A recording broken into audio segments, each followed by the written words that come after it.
wabarakatuh. Sebelumnya saya ucapkan selamat bergabung. Pada kesempatan kali ini kita akan membahas dan berdiskusi tentang metode ilmiah kimia. Sebelumnya saya sudah memberikan materi tentang hakikat dan peranan ilmu kimia dalam kehidupan sehari-hari. Setelah membaca itu, saya harap kalian semua setuju kalau kimia itu memiliki peranan penting dalam hidup kita. Dalam keseharian kita, kimia sangat dekat dengan hidup kita.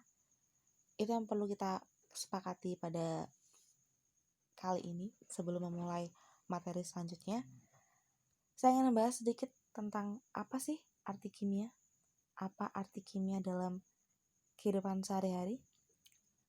Kimia ini mungkin buat kalian masih asing karena mungkin baru mempelajari atau baru memahami kimia itu apa sih gitu.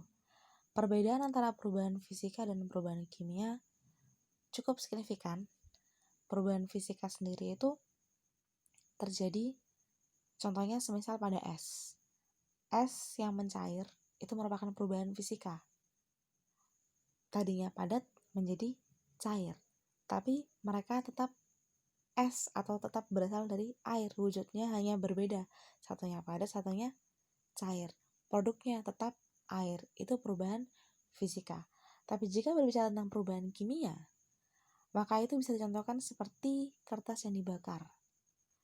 Kertas yang dibakar itu memiliki atau mengalami perubahan kimia. Tadinya bentuknya kertas menjadi abu. Jadi perbedaan yang signifikan antara perubahan fisika dan perubahan kimia adalah produk. Jika perubahan kimia biasanya menghasilkan produk yang baru dan dia tidak bisa diubah langsung, maksudnya seperti kalau kita ngomongin masalah es kan padat sama cair dan itu bisa dirubah secara fisika. Tapi kalau kimia untuk merubah kertas jadi abu tidaklah mudah, harus ada proses kimiawinya sendiri. Jadi kalau kita bicara tentang kimia, maka itu adalah ilmu yang mempelajari tentang zat dan perubahannya gitu. Lanjut ke slide selanjutnya. Slide selanjutnya ini menceritakan tentang metode ilmiah. Tadi kita sudah sepakat kalau kimia itu sangat dekat dengan kehidupan kita, punya peranan penting dalam hidup kita. Makanya dalam kehidupan sehari-hari gak akan jauh-jauh dari kimia. Produk kimia itu banyak dan gampang dilihat. Salah satu contoh produk kimia itu seperti deterjen, sabun, facial foam. Itu merupakan produk-produk yang dibuat atau diolah secara kimia. Dan masih banyak lagi. Pewarna makanan, pewarna baju, banyak sekali ilmu kimia yang menjawab banyak permasalahan di dalam hidup kita. Dan semua itu dilakukan berlandaskan eksperimen atau dilihat atau dilakukan penelitian.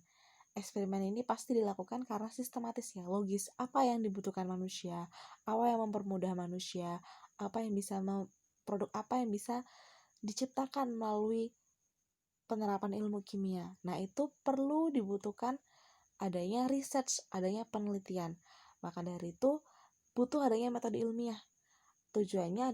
Metode ilmiah ini tujuannya adalah untuk mengungkapkan suatu permasalahan yang muncul. Jadi harus ada langkah, harus ada metode sains yang menggunakan langkah-langkah ilmiah. Tujuannya bisa menyelesaikan masalah-masalah kehidupan pada manusia gitu. Yang muncul dalam pemikiran kita. Semisal apa yang kita pikirkan itu ingin diteliti, ingin diwujudkan dalam sebuah produk, maka itu kita membutuhkan adanya metode ilmiah. Jadi itu ya, ilmu kimia ini membutuhkan metode ilmiah untuk bisa diterapkan atau diaplikasikan dalam kehidupan sehari-hari. Metode ilmiah itu sendiri membutuhkan langkah-langkah. Jadi kalau kita punya sikap ilmiah untuk menyelesaikan sebuah masalah, harus ada langkah-langkah, harus ada metode-metodenya. Pertama, harus merumuskan masalah.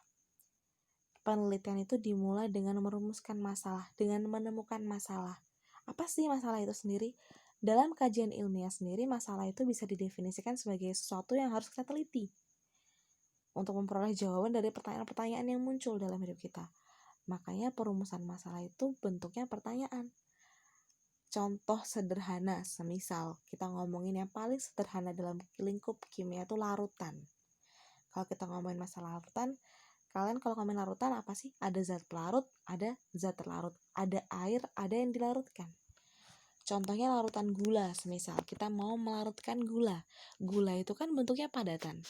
Kalau kita ubah dia jadi larutan gula, artinya dia bentuknya sudah bentuk cairan atau dalam bentuk larutan. Ada zat terlarut, ada zat pelarutnya. Nah, di sini larutan gula sendiri melarutkannya, misalnya kita mau membuat sebuah masalah atau penelitian, kita larutkan gula pada air yang berbeda suhu. Satunya suhu normal, satunya suhu tinggi. Nah, di sini akan timbul pertanyaan, akan timbul masalah. Bagaimana kelarutannya, berapa waktu yang dibutuhkan. Nah, bagaimana kelarutan dan berapa waktu yang dibutuhkan itu merupakan rumusan masalah. Jadi, awal mula sikap ilmiah, awal mula penelitian dibuat itu dengan merumuskan masalah. Itu poin penting langkah-langkah metode ilmiah. Setelah kita tahu masalahnya, setelah kita ingin meneliti suatu hal, yang perlu dilakukan selanjutnya adalah menemukan hipotesis. Menemukan hipotesis sendiri adalah jawaban sementara. Jadi setelah kalian merasa ada pertanyaan dalam larutan gula yang dilarutkan dalam suhu yang berbeda, kan harus kepo, harus cari tahu, harus research, ada nggak teori, ada nggak penelitian sebelumnya yang mengungkapkan adanya pengaruh suhu. Nah, kalau misalnya sudah menemukan teori, sumber, rujukan, entah itu dari buku, entah itu dari artikel, entah itu dari jurnal, dari bacaan, yang pernah mengungkapkan pengaruh suhu pada kelarutan, maka itu akan jadi jawaban sementara kalian. Jadi sementara itu misalnya ada sebuah teori yang menyatakan suhu mempengaruhi kelarutan, semakin tinggi suhunya semakin mudah larutnya. Nah, kalian menjadikan itu sebagai hipotesis, dikutip sumbernya. Jadi sebelum kita melakukan penelitian itu harus ada hipotesisnya. Nggak bisa tiba-tiba penelitian aja. Kalau belum ada yang meneliti atau belum ada teori yang berkaitan, masih belum bisa digolongkan dalam metode ilmiah kimia atau sikap ilmiah. Jadi orang yang mau melakukan penelitian harus memiliki sikap ilmiah. Timbul pertanyaan, cari hipotesisnya. Kalau ada rujukan atau ada teori sebelumnya, baru kita bisa memulai penelitian lebih lanjut. Nah, selanjutnya, menetapkan variabel penelitian. Penelitian itu diawali dalam sebuah masalah. Masalah itu dilihat ada nggak hipotesis atau teori-teori sebelumnya yang mendukung. Setelah ada, lakukan penetapan variabel penelitian. Menetapkan variabel penelitian itu yaitu variabel-variabel yang dapat mempengaruhi hasil penelitian. Kalau kita bicara lagi tadi contohnya, bagaimana percobaan larutan gula yang dipengaruhi oleh suhu. Di situ ada beberapa jenis variabel yang perlu kita pahami, yaitu variabel bebas, terikat, sama kontrol. Nah, balik lagi pada diskusi kita sebelumnya, kalau kita ngomongin larutan gula pada pengaruh suhu yang berbeda, di sini kan ada variabel bebas, terikat, sama kontrol. Variabel bebas itu variabel independen yang mempengaruhi perubahan. Kalau penelitiannya tentang larutan gula pada suhu yang berbeda, yang mempengaruhi perubahan itu pasti suhunya kan. Nah, maka dari itu suhu termasuk dalam variabel bebas. Dan variabel terikatnya apa? Variabel terikat itu yang dipengaruhi perubahannya. Pada penelitian pengaruh suhu pada larutan gula, maka variabel terikatnya adalah larutan gula itu sendiri. Variabel kontrol itu apa? Variabel kontrol di sini jelaskan kalau dia variabel yang dikendalikan atau dibuat konstan. Jadi kalau kita melakukan penelitian itu harus jelas, harus ada yang dibuat konstan. Semisal mau melihat pengaruh suhu pada kelarutan gula, gula yang dilarutkan harus sama, air atau pelarutnya jumlahnya harus sama. Semisal kita melarutkan gula pada 100 ml, jadi kedua larutan itu harus sama-sama dilarutkan pada 100 ml air. Dan gula yang mau dilarutkan juga harus sama jumlahnya. Kalau 1 gram, sama-sama 1 gram. Nah, itu harus seperti itu. Jadi harus ada variabel kontrolnya. Harus ada yang konstan. Sehingga penelitian kita itu bisa dinyatakan valid ketika 3 variabel ini kita penuhi. Ada yang bebas, yang mempengaruhi perubahan, ada yang terikat, yang dipengaruhi oleh perubahan itu sendiri, ada yang konstan. Seperti itu ya. Lanjut ke slide selanjutnya, menetapkan prosedur kerja. Sudah ada sebuah masalah, yaitu tadi kita bahas tentang pengaruh suhu pada kelarutan gula. Masalahnya adalah suhunya berbeda. Terus ada hipotesisnya. Udah cari research, oh benar-benar berpengaruh ya suhu pada kelarutan. Sudah menetapkan variabelnya. Saya akan melarutkan gula pada volume 100 ml sebanyak 1 gram. Itu variabel kontrolnya. Selanjutnya adalah melakukan penelitian. Nah, melakukan penelitian pun tidak semudah itu. Harus ada prosedur kerjanya, yaitu langkah-langkah kerja yang terperinci dan runtut. Setelah kalian harus benar-benar tahu, oh habis apa alat dan bahan yang perlu kalian siapkan, langkah-langkah apa yang kalian lakukan. Mungkin kalian akan menyiapkan airnya terlebih dahulu, kalian memasukkan gula terlebih dahulu, kalian sudah menyiapkan semuanya. Hal pertama yang harus kalian adalah mengumpulkan data selama penelitian itu dilakukan. Jadi setiap gejala, setiap perubahan yang terjadi harus dicatat ya. Jadi semisal kalian ini pada suhu normal dia membutuhkan waktu hanya sekitar 30 detik, semisal seperti itu. Nah, pada suhu yang tinggi butuhnya hanya 10 detik. Jadi perubahan waktu harus kalian catat. Perubahan kelarutan pun juga harus kalian catat. Semisal lebih larut ketika di suhu tinggi atau kurang larut di suhu normal. Apapun yang terjadi pada penelitian kalian harus dicatat. Itu merupakan salah satu prosedur kerja, mengumpulkan data. Jadi langkah-langkah penelitian yang pertama diawali dengan pengumpulan data.